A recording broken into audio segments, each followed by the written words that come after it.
又係我啊 Phoenix， 係時候帶大家去玩下啦。咁今日我哋咧就由西貢出發，去邊度呢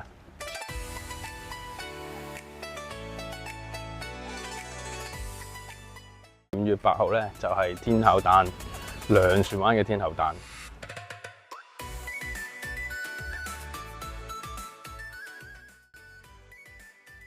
我開嘅係咩船呢？嗱，就係我身後呢隻漁船啦。而家我哋就開船啦。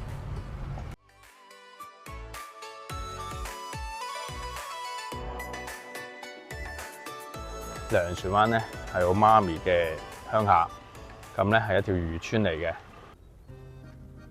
嗱，我哋嚟到啦，糧船灣新起嘅呢個公眾碼頭，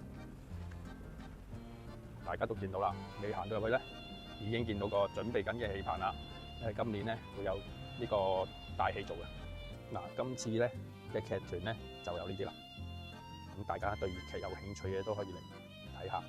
簡單啲講下啦，糧船灣分東亞，呢邊就係東亞，仲有一邊都係糧船灣，嗰邊叫北亞。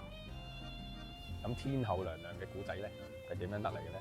天后娘娘咧本身咧由人變到神，佢係人嘅時候咧，佢就精通呢個醫術啦、水性啦，同埋呢個天文氣象嘅。咁佢就成日幫助一啲漁民出海打魚，或者有咩事佢就會幫助佢哋。咁話說佢28歲就升仙啦，即係做咗神仙，就唔係死鬼咗。呢個係傳說嚟嘅。咁咧呢個天后廟同天后同呢個媽祖亦都係同一樣嘢嚟，都係呢個中國沿海一帶信奉嘅神。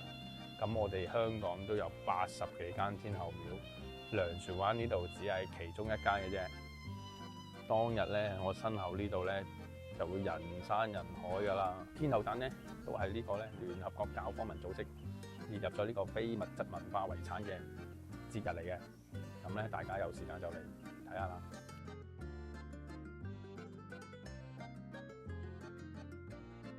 大家想入嚟西貢有人帶你去玩，咁你就記得留意我頻道，點讚收藏，方便你日後入嚟嘅時候揾到我。你有咩想知，有咩想玩，記得喺下邊留言。